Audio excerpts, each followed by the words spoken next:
कंस के अत्याचार की कोई हद नहीं थी।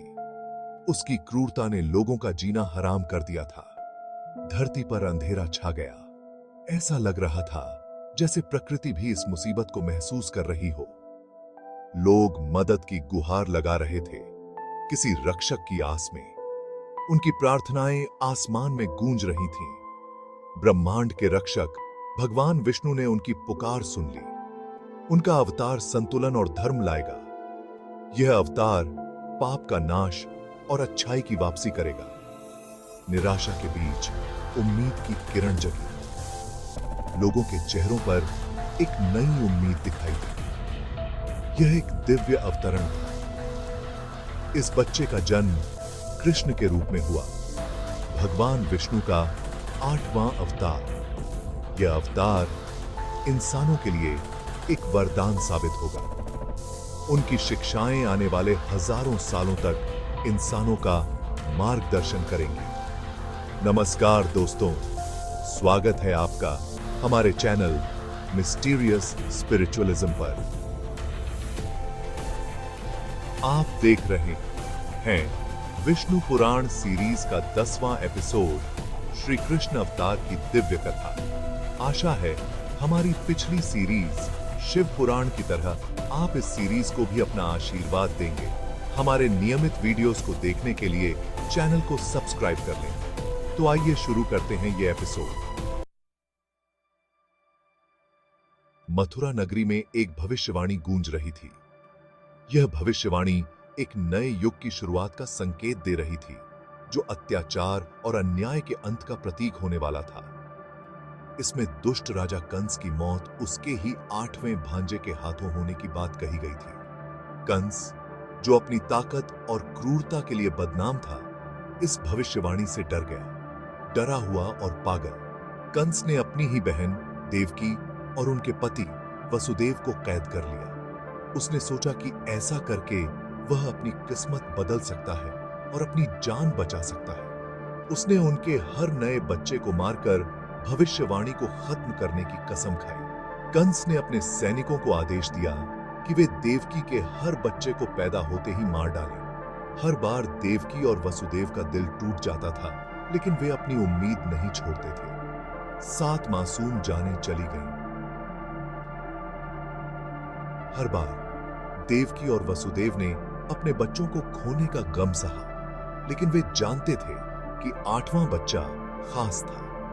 लेकिन 8वां बच्चा कृष्ण महानता के लिए पैदा हुआ था। वह बच्चा जो भगवान विष्णु का अवतार था, दुनिया बदलने आया था। जैसे ही जेल पर मूसलाधार बारिश होने लगी, एक दिव्य प्रकाश ने जेल को घेर लिया। यह इशारा था कि कुछ असाधारण होने वाला है। कृष्ण का जन्म हुआ, दिव्य सुंदरता और शक्ति से चमकते हुए। उनका जन्म न सिर्फ देवकी और वसुदेव के लिए, बल्कि पूरी दुनिया के लिए एक नई उम्मीद का प्रतीक था। अंधेरे में भगवान के बताए रास्ते पर वासुदेव बच्चे कृष्ण को यमुना नदी के पार ले गए। वह गोकुल पहुंचे, जो ग्वालों का गांव था। वहां उन्होंने कृष्ण को अपने दोस्त नंद और उनकी पत्नी यशोदा को दे दिया। कृष्ण अपनी असली पहचान न जानते हुए बड़े हुए। वह एक नटखट लेकिन प्यारा बच्चा था। उसकी हंसी हवा में गूंजती थी। उन्होंने अपनी शरारतों से सबको अपना बना लिया। उन्हें क्या पता था, यह बच्चा दिव्य शक्ति का अवतार था। जैसे जैसे कृष्ण बड़े होते गए, वैसे वैसे उनकी कहानियां भी। उन्होंने अद्भुत शक्ति दिखाई। उन्होंने कंस द्वारा भेजे गए राक्षसों को हराया, जो उन्हें नुकसान पहुंचाने आए थे। बच्चे मारने वाली राक्षसी पूतना का अंत तब हुआ जब उसने उन्हें जहर देने की कोशिश की। विशालकाय सांप कालिया को काबू कर लिया गया। उनकी दिव्य शक्तियां उनके असली रूप का प्रमाण थीं। कृष्ण की प्रसिद्धि दूर दूर तक फैल गई। लोग उन्हें रक्षक, उद्धारकर्ता मानने लगे। उनके बचपन के किस्से पौराणिक कहानियां बन गए। उन्होंने साहस, दया और बुराई पर अच्छाई की जीत की बात कही। वृंदावन के बीचों बीच कृष्ण की दिव्य प्रेम कहानी सामने आई। राधा शुद्ध, बिना शर्त प्यार की मिसाल उनकी आत्मा की साथी बन गई। उनका प्यार दुनिया से परे था। राधा का कृष्ण के लिए प्यार निस्वार्थ था। उसने सिर्फ उनका दिव्य रूप देखा। यह एक ऐसा प्यार था जिसने सदियों से कवियों, संगीतकारों और कलाकारों को प्रेरित किया। वह दिन आ गया था जब अधर्म का अंत होना तय था। कृष्ण और बलराम ने मथुरा में कदम रखा। चारों ओर सन्नाटा था। लोग खिड़कियों से झांक रहे थे। कंस के अत्याचारों से पीड़ित जनता ने अपने नायकों की एक झलक देखी और उनकी आंखों में एक आशा की किरण जगी। कंस ने अपने विशालकाय पहलवानों को अखाड़े में उतारा, लेकिन कृष्ण और बलराम ने खेल खेल में उन्हें धराशायी कर दिया। मथुरा के लोगों के मन में अब एक ही सवाल था, क्या कंस का अंत भी उतना ही आसान होगा? कंस अपने सिंहासन से उठा। उसने स्वयं अखाड़े में उतरने का निर्णय किया। अगर मेरे योद्धा हार गए तो अब मैं खुद तुम्हारा अंत करूंगा कृष्ण। कंस ने अपनी पूरी शक्ति से कृष्ण पर वार किया, लेकिन कृष्ण ऐसे बचते जैसे यह कोई खेल हो। हर वार को वह मुस्कुराते हुए टाल देते। कंस के हमलों में क्रोध था, पर कृष्ण की हर चाल में दिव्यता थी। अंततः जब कंस ने अपने अंतिम वार के लिए कृष्ण पर झपट्टा मारा, तो कृष्ण ने उसे हवा में पकड़ लिया और उसे जमीन पर पटका। वह झटका इतना प्रबल था कि कंस वहीं धराशायी हो गया। कंस का अंत होते ही मथुरा के लोग खुशी से झूम उठे। वर्षों के अत्याचारों के बाद अब उन्हें आजादी मिली थी। भगवान कृष्ण ने उन्हें अंधकार से मुक्त कर दिया था। समय बीतता गया और कृष्ण का असली मकसद सामने आया। उनकी बुद्धि और चतुराई का कोई जवाब नहीं था। वह जानते थे कि एक बड़ा युद्ध, महाभारत, होने वाला है।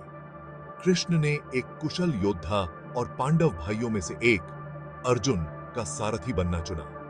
यह कोई मामूली लड़ाई नहीं थी, यह धर्म और न्याय की लड़ाई थी। युद्ध के मैदान में कृष्ण का होना इस युद्ध में एक अहम मोड़ था। जैसे ही सेनाएं युद्ध के लिए तैयार हुईं, अर्जुन शंका से घिर गए। उन्हें परेशान देखकर कृष्ण ने अपना दिव्य रूप दिखाया और भगवद गीता का ज्ञान दिया। कृष्ण का जीवन अद्भुत घटनाओं से भरा था। उनके जन्म से लेकर उनके जीवन के हर पहलू में दिव्यता और चमत्कार दिखाई देते हैं। भगवद गीता में दी गई उनकी शिक्षाएं आज भी मायने रखती हैं। गीता के जरिए उन्होंने जीवन के गहरे रहस्यों को आसान भाषा में समझाया और हमें एक ऊपर वाली शक्ति के प्रति समर्पण करना भी सिखाते हैं। उनकी भक्ति और समर्पण की भावना हमें अपने जीवन में भी अपनानी चाहिए। कृष्ण की कहानी विश्वास, प्रेम और धार्मिकता की ताकत दिखाती है। उनके जीवन के हर पहलू में हमें यह देखने को मिलता है। कृष्ण का जीवन हमें याद दिलाता है कि मुश्किल समय में भी उम्मीद, प्यार और सच्चाई की ही जीत होती है। महाभारत के युद्ध में भी उन्होंने धर्म और सत्य का साथ दिया। आपको कैसा लगा यह एपिसोड हमें जरूर कमेंट्स और मेल के माध्यम से बताएं। आपका बहुत बहुत धन्यवाद।